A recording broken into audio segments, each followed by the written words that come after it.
Sa ngalan ng Ama at ng Anak at ng Espiritu Santo. Panginoon, isugo mo ang iyong espiritu at pagpanibaguhin mo ang muka ng aming mundo.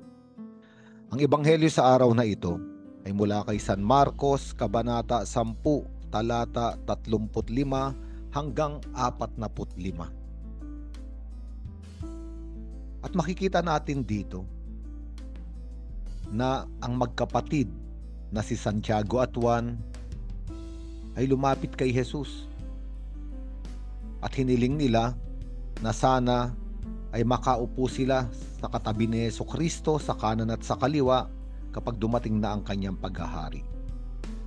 At sinabi ni Jesucristo, maaring hindi ninyo nalalaman ang inyong hinihingi, sapagkat sinabi ni Jesucristo, hindi siya ang magpapasya kung sino ang mauupo sa kanyang kanan at sa kanyang kaliwa. At nang malaman ito ng 10 pang alagad, sila ay nagalit sa magkapatid. At kung maaalaala natin, may isa pang ebanghelyo sa bahagi ng sinulat ni San Marcos na nung sila ay naglalakbay sa daan, sila ay nagtatalo-talo na kung sino ang pinakadakila. At itong ebanghelyong ito ang konkretong larawan kung paano ang mga alagad ni Jesucristo ay hindi nauunawaan ang pagsunod nila sa ating Panginoon. Kaya nga, yung dalawa ay nais maupo sa mga upuang pandangal sa kaliwa at kanan ni Jesus, at yung 10 ay nagalit sapagkat ganun din ang kanilang pagnanasa. Sila rin ay dapat maupo doon sa mga upuang pandangal. Ang ibig sabihin, lahat ng mga alagad kaya sila nagagalit sapagkat lahat sila ay nagnanasa na mailuklok, na kilalanin, na ituring na pinakamagaling, na ituring na pinakamalapit kay Jesus. Kaya nga, para sila ay tulungan, pinalapit sila ni Jesus at sinabi niya, alam ba ninyo na ang mga itinuturing na pinuno ng mga hintil, ang siyang namumuno sa kanila at ang mga dinadakila ang siyang nasusunod? Ayun ay ang kaisipan ng pagano, kaisipan ng hintil, ang pinakamalakas, ang pinakamakapangyarihan, ang pinakamagaling.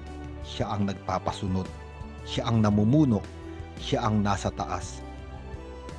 Ngunit sabi ni Jesus, hindi ganyan ang dapat umiral sa inyo. At binaligtad niya ang kaisipan ng kanyang mga alagad at binabaligtad niya rin ang kaisipan ng daigdig na ito, na ang nandun sa tuktok, ang pinakauna, ang pinakamataas sa lahat, ayun ang dapat nakilalanin. Ngunit hindi ito ang kaisipan ni Jesus, hindi ito ang kaisipan ng Diyos, at ito yung nais niyang ituro sa mga alagad at nais niyang ituro sa atin. Kaya't sinabi niya, ang sino man sa inyo na nais maging dakila ay dapat maging lingkod ninyo, at sino mang nais maging pinuno ay dapat maging alipin ng lahat.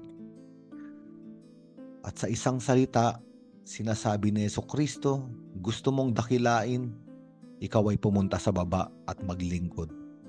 Gusto mong maging una, ikaw ay magpahuli at paunahin ang iba. Ibigay sa kanila ang kailangan nila. Ibigay sa kanila ang pagkakataon. Ito ang totoong dakila. Ito ang totoong namumuno. Kaya nga ang ebanghelyong ito ay parang binabaligtad ang kaugalian na nangyayari sa mundo. Sa ating mundo ngayon, para bang maningning, kumikinang yun naroon sa taas, yung kinikilala, yung sinusundan ng lahat. Ngunit sinasabi sa atin ng Panginoon, ang totoong maluwalhati sa mata ng Diyos ay yung mga nasa baba, yung mga naglilingkod, yung mga nagbibigay, yung mga nag-aalay ng buhay, yung mga gumagawa ng mabuti, tahimik, hindi nakikita, hindi nila ipinapaalam, ngunit tahimik na gumagawa para sa kaharian ng langit. Ayon ang mga totoong dakila.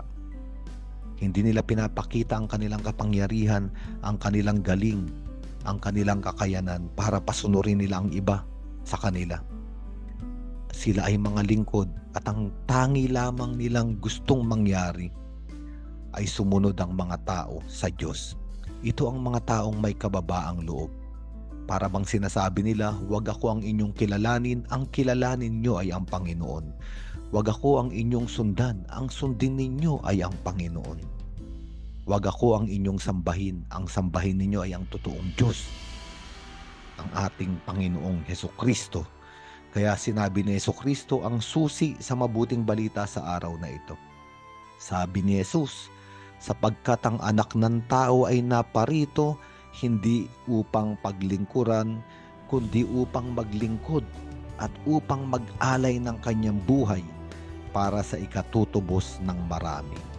At ito ang dahilan kung bakit ang nandun sa mababa, ang sarili ginagawang alipin, ay sapagkat ito ang ginawa ni Hesukristo. Hindi siya naparito bilang haring makapangyarihan para paglingkuran. Ang katotohanan, siya ang naglingkod. Siya ang yumukod at naghugas sa maduduming paa ng mga apostol.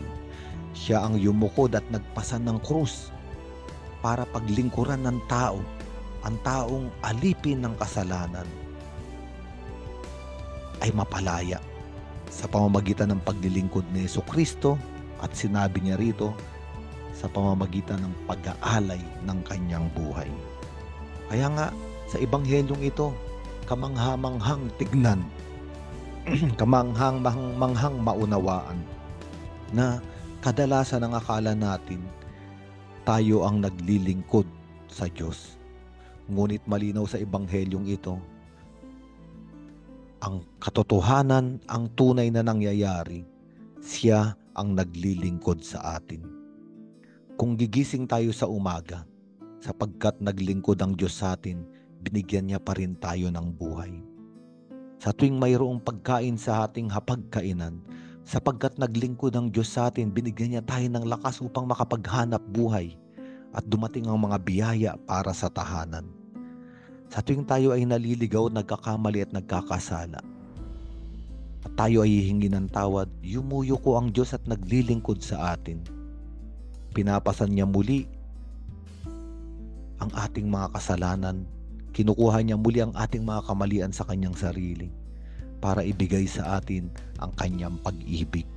Kaya nga, napakagandang ulit-ulitin ang sinabi ni Hesukristo, naparito siya hindi upang paglingkuran, kundi upang maglingkod at upang mag-alay ng kanyang buhay para sa ating lahat.